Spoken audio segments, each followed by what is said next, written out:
ఇంకెన్నాళ్ళు రెంటింట్లో ఉంటాం? సొంత ఇంటి కలను నెరవేర్చుకుందాం. Suman TV biggest property expo October 18th, 19th HSCC Novotel Hyderabad. ఇప్పుడే ఫ్రీ ఎంట్రీ కోసం కాల్ చేయండి.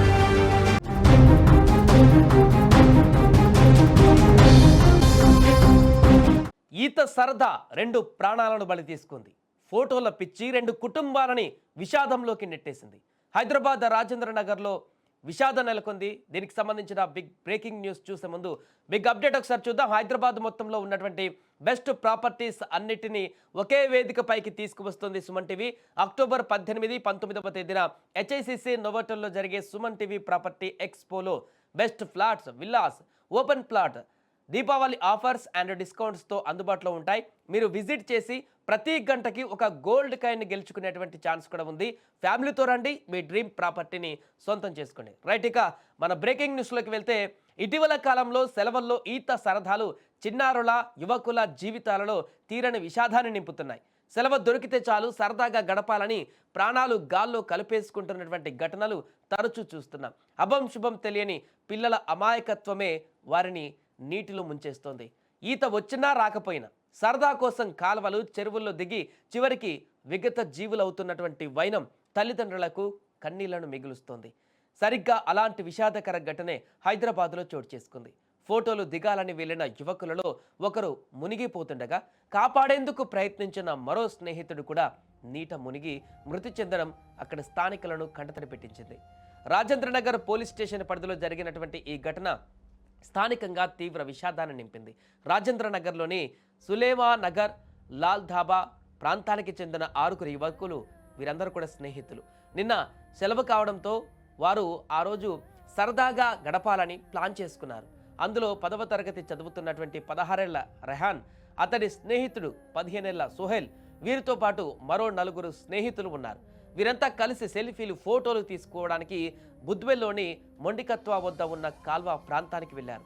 అక్కడ కాల్వలో పారే నీటి వద్ద అంతా సరదాగా ఫోటోలు దిగుతున్నారు. అయితే ఫోటోలు దిగే హడావిడిలో సోహెల్కు ఒక్కసారిగా ఈత కొట్టాలనే సరదా కలిగింది. అతడికి ఈత రాకపోయినా కాలువ నీళ్లలో దిగేశాడు.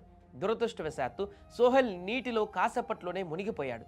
స్నేహితుడు మునిగిపోతుండటం చూసి రెహన్ తన ప్రాణాలను పణంగా పెట్టి రక్షించడానికి నీటిలోకి దూకాడు.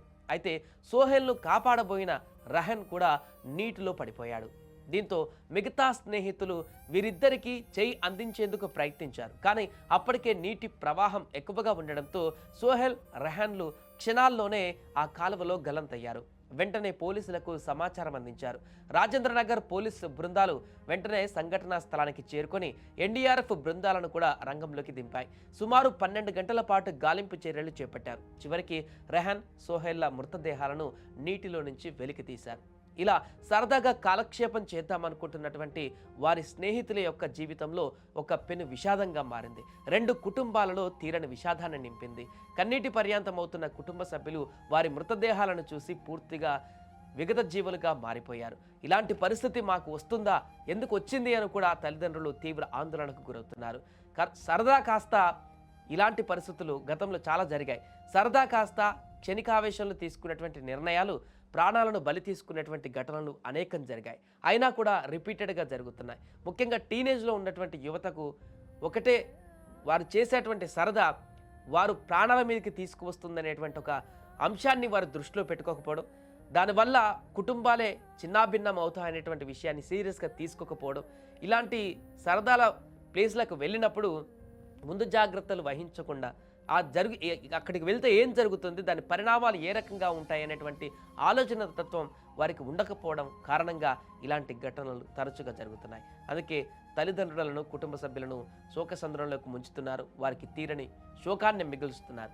ఎక్కడైనా ఇలాంటి ప్రదేశాలకు వెళ్ళినప్పుడు ఫోటోలు కానీ, లేకుంటే ఈతకు వెళ్ళినప్పుడు కానీ, సరదా కోసం వివిధ ప్రాంతాలకు వెళ్ళినప్పుడు కానీ ఆ ప్రాంతం వద్ద ఉన్నటువంటి పరిస్థితులు ఏంటి, అక్కడ గుంతలు ఎక్కడుంటాయి, లోయలు ఎక్కడుంటాయి, నీటి యొక్క పరిమాణం ఎంత ఉంది, దీనికి సంబంధించి అన్నిటిని అంచనా వేసి ఒకవేళ డౌట్ ఉంటే ఆ పరిసరాలకి అసలు అందులో అడుగు పెట్టకుండా దూర ప్రాంతం నుంచి కొంచెం దూరంగా ఉండి దానికి సంబంధించినటువంటి నేచర్ను లేకుంటే ఏదైతే అది దాన్ని ఆస్వాదించి రావాలి తప్ప ఇలా అక్కడున్నటువంటి పరిస్థితిని టెంప్ట్ అయిపోయి లేకుంటే స్నేహితులతో అందరూ కూడా హడావిడిగా ఉండి అట్రాక్ట్ అయ్యి లేకుంటే ఇంకేదో చేసి ఇలా ప్రాణాలు పోగొట్టుకుంటే కుటుంబాలని తీరని విషాదంలోకి నింపినట్టు అవుతుంది. కాబట్టి జాగ్రత్తగా ఉండండి. టీనేజర్స్ కానీ యువకులు కానీ ఎవరైనా కానీ ఇలాంటి ప్రాంతాలకు వెళ్ళినప్పుడు 1-2 సార్లు ఆలోచించండి. తొందరపడి నీళ్ళల్లోకి దిగడమా లేకుంటే ఫోటోల కోసం బండల మీద గుట్టల మీద నిలబడి ఫోటోలు దిగడమా చేసేటప్పుడు చాలా జాగ్రత్తనైతే వహించండి.